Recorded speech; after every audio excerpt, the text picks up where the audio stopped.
Oke, bismillahirrahmanirrahim. Assalamualaikum warahmatullahi wabarakatuh. Dan selamat pagi, siang, dan malam. Perkenalkan, nama saya Anur Jibril Awalul dan teman kelompok saya Muhammad Rizkul Haditama dan Pasyagang Panduiman. Di sini kami akan menjelaskan mengenai proyek akhir dari ujian akhir semester mata kuliah Arsitektur dan Protokol Internet. Di sini adalah topologi dari jaringan dengan 20 router untuk yang tugas nomor satu. Lanjut ke yang tugas dua, untuk IP address-nya di sini kita memakai IP 180.0.0.0 dengan default gateway 180.0.1.1. Nah, untuk yang pertama, router yang pertama itu yang 180.0.1.1 mempunyai serial 2 yaitu 180.0.21.1 untuk menyambungkan dengan router sebelah kanan. Nah, untuk serial 3-nya dia itu menggunakan 180.0.40.1 untuk menyambungkan dengan router sebelah kiri.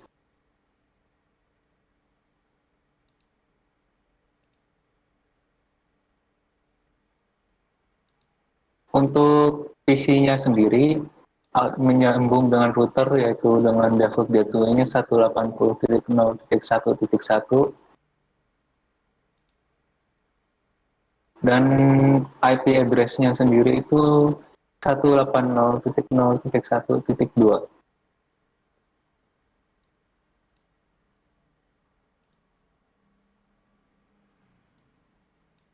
Dan untuk yang selanjutnya itu menggunakan default gateway yaitu 180.0.2.1 karena sudah dipakai angka 1 di sebelumnya. Dan untuk flash internetnya sendiri menggunakan IP address 180.2.2 untuk membedakan dengan router IP-nya. Oke, di sini saya akan meneruskan dari penjelasan Pasha. Di sini sendiri, seperti yang dikatakan Pasha tadi, kami menggunakan default gateway dari 180.0.1.1 hingga 180.0.20.1. Seperti yang tertera dari gambar di sini, ada default gateway-nya untuk setiap routernya sendiri kan. Oke, di sini network ID yang kami pakai atau IP address yang IP address utamanya sendiri adalah 180.0.0. IP address utama sendiri itu digunakan untuk routing selanjutnya dari routernya. Oke, di sini menggunakan prefix 24 dan juga 16. Dan kenapa kok di gateway-nya sendiri 24? Hal tersebut digunakan untuk menghindari adanya overlap pada kabel DCE. Oke, di sini sendiri saya akan menjelaskan tentang OSPF dan RIP terlebih dahulu sebelum membandingkan kami menggunakan yang mana. Oke, SPF sendiri adalah sebuah protokol routing yang mampu menjaga, mengatur, dan mendistribusikan informasi routing antar network mengikuti setiap perubahan jaringan secara dinamis. Dan juga OSPF sendiri itu dapat dikatakan lebih ribet untuk digunakan ketika routernya itu sangat banyak seperti yang pada saat ini, karena itu kami menggunakan RIP. Nah, RIP sendiri itu merupakan Routing Information Protocol yang merupakan protokol routing dinamis yang digunakan dalam jaringan LAN dan WAN. Karena itu ini diklasifikasikan sebagai Inferior Gateway Protocol atau IGP.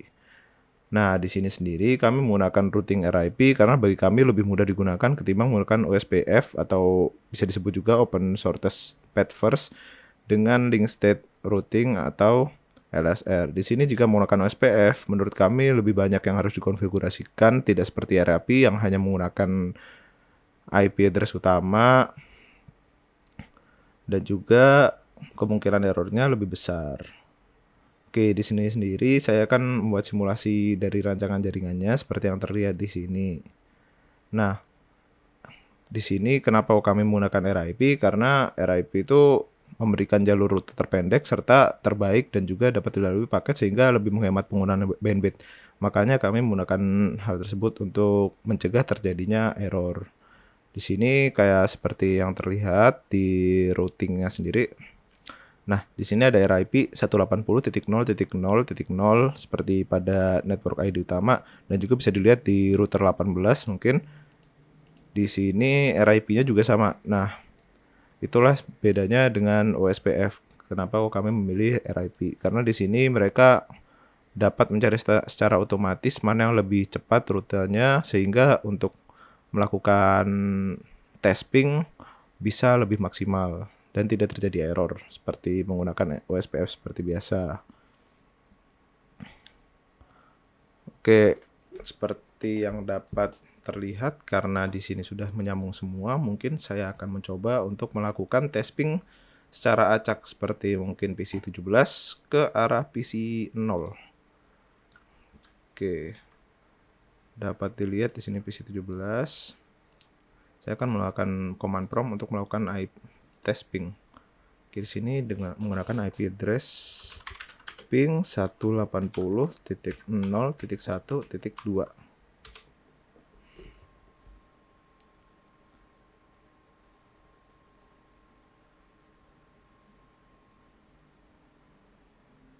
Oke, mungkin bisa ditunggu.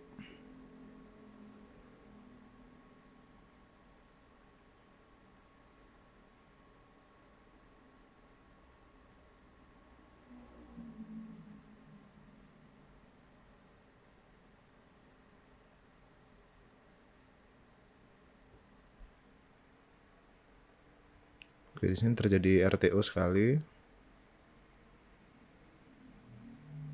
Nah, selanjutnya sudah bisa mulai mengirim paket dengan waktu 6 ms atau millisecond. Oke, yang ketiga juga berhasil.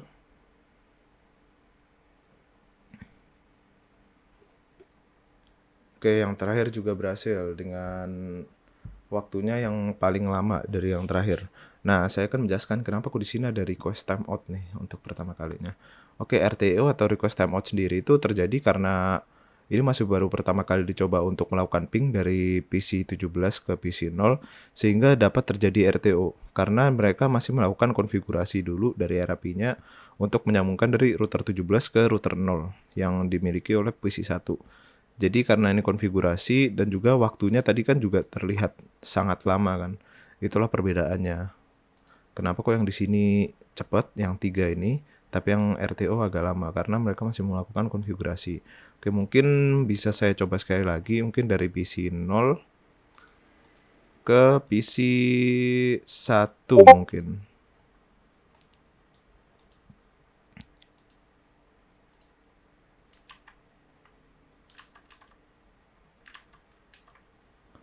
Oke.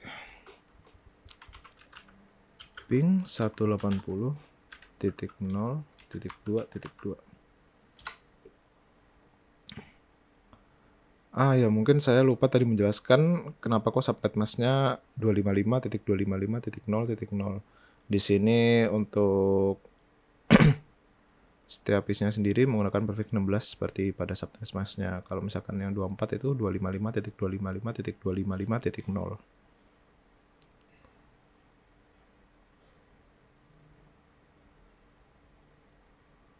Atau bisa dikatakan sebenarnya subnet masknya di sini tuh bisa langsung otomatis muncul setelah menggunakan IP karena itu seperti kayak defaultnya saja. Di sini kamu menggunakan prefix segitu saja karena tidak membutuhkan host atau PC yang terlalu banyak. Di sini kan cuman untuk mengetes kita menggunakan satu PC saja untuk setiap router. Jadi tidak perlu prefix yang terlalu besar.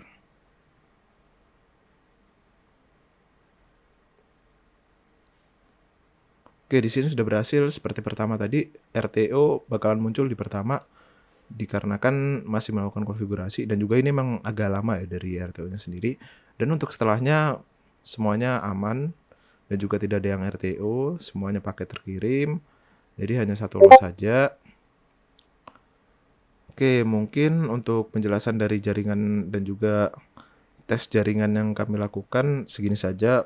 mungkin bisa saya ambil kesimpulan dari percobaan proyek akhir yang kali ini untuk membuat 20 router lalu merancang topologi dari jaringan itu. Setelah itu kita menentukan protokol routing seperti yang tadi dilakukan di semua routernya menggunakan RIP, dan juga mungkin dapat terlihat dari sini kalau menggunakan OSPF bakalan terjadi error yang lebih banyak seperti dari lapak-lapak yang sebelumnya pernah saya coba. Itu emang cukup menguras tenaga dan juga terlalu banyak errornya. Jadi di sini kami memang menggunakan RIP sendiri untuk simulasi terhadap rancangan jaringan yang telah kami buat di sini. Oke, sekian dari presentasi kami. Mudah-mudahan bermanfaat bagi kita semua. Kurang lebihnya mohon dimaafkan. Wabillahi taufiq wal hidayah. Wassalamualaikum warahmatullahi wabarakatuh.